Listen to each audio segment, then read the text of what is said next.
This is the BougeRV 12 volt 30 quart portable refrigerator or freezer. Actually, this thing will work as a freezer if you wanted to. The company sent me this product so I could check it out and make a video for it. So let's do it. As I was testing this, it made me think that I really wish I had one of these when I was working in the trades. I used to drive around in a truck all day, and this would have been great for lunch and drinks, all kinds of stuff. Anyway, it arrived safely in a nice looking box. It was super easy to unpack, and you can see me doing that over here. Inside the package, you're going to get the main refrigerator unit itself. You're going to get the 12 volt DC power cord for vehicle use, which is about 8 foot long. Plenty of room. That should get you from the front to the back of, most vehicles, normal ones anyway. And I'm using that right now. You are going to get the AC power for home use. This plugs into your typical 110, 120 volt wall outlets, and the cable on this combined, the two cables are about 6 foot long, so there's plenty of room for a countertop or a table, etc. You can see when it's plugged into power, a green light comes on to let you know that it's working right. And of course, you're going to get the user manual, and this has all kinds of useful information in here regarding how it functions, different recommended temperatures for common foods, all kinds of stuff, really easy to read. So here it is out of the box. It is a compressor style portable fridge freezer with a 30 quart capacity, which can hold a pretty decent amount of food and drinks. The exterior on this one is black. I believe they have 4 other colors you can pick from. It's made of a sturdy plastic, and they have built-in carrying handles on the sides. They recommend not letting it sit in direct sunlight for an extended period of time because of the plastic. They actually make a cover for this if that's a situation you're going to find yourself in. The unit measures about 23 inches long. It is about 13 inches wide, and it's almost 16 inches tall. Completely empty, it weighs in at a little over 22 pounds. Inside this particular model, there is a removable divider. I can actually fit a carton of eggs in here sideways without the divider.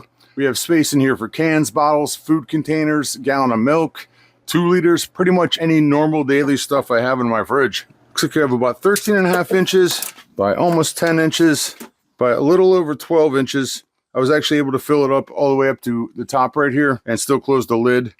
And with the lid opened all the way, the clearance is about 25.25 inches, just so you know.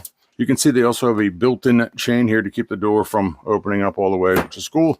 Right now I have it plugged into this portable power station. I wanted to demo it with this because 1, I can show how portable this is, and 2, I could show it working with both the DC cord, like we have in a car or a truck, and the wall outlet cord. If you were out in a picnic or camping or had something like this that recharged with a solar panel, you'd be good to go for quite a while. Right now I've got it set at 40 degrees. It's hit its target temperature, and we can see that it's pulling no watts right now because the compressor's not running. So when you want to power this up, you just press and hold the power button for 3 seconds. It powers on right away and immediately starts cooling. You can adjust the temperature with the plus or minus buttons, and it shows the current internal temperature, which is 40 degrees Fahrenheit right now. On the top, there's a digital display and controls to set the temperature from about -7 degrees Fahrenheit up to 50 degrees Fahrenheit. So it can refrigerate or freeze depending on what you need. You can put ice cream in here if you wanted to. The display panel goes into a lock mode after a minute or so, and to unlock it, you just press and hold the settings button, and we'll see this lock right here disappear. And from there, you can adjust your settings. Once again, there's a nice little sticker right here on the side that walks you through all the functions and all the different things you can change. Right now I've got it set in Fahrenheit, but you can adjust it from Fahrenheit to Celsius. It tells you right here. You just press and hold these 2 buttons at the same time, and we can see it's converted to Celsius. We'll do the same thing again to convert it back to Fahrenheit. Pressing the setting button once, we can see the max flashing there. It's max power. We press it again to convert it to eco power. The high mode will get the unit to temperature in about 15 minutes. The eco mode has a lesser electric draw, but it really doesn't draw that much to begin with. I kicked the temperature down to start the compressor up. I can actually feel it running, but I can't even hear it. Barely noticeable. If you're running this on 12 volt DC plugged into a vehicle or a power pack like I have here, it has a high, medium, and low draw setting that can be adjusted. It's a feature designed not to run your battery down too low if you don't have your car running. When it reaches a certain voltage, it'll shut the fridge unit down so that it doesn't drain your battery. And you can change that by pressing and holding the settings button. You can see it's flashing. I've got high, low, and medium. They suggested the medium setting in the manual, so I'm going to leave it on that. I kicked the temperature down to kick the compressor on, and we can see it's running on DC mode right now, and we can see what it's pulling. Let me try the same thing with the AC. Another thing too, if the power goes out, when the power comes back on, it will start itself back up at the same settings you had it on before. It has its own plug. I'm going to plug the AC in We'll turn the AC power on.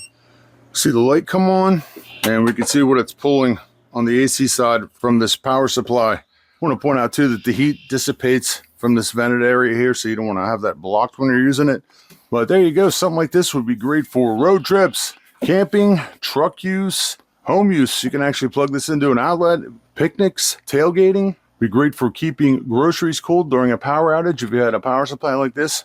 Great for guys in the trades, like on a job site or a work truck, all kinds of stuff. Very nice.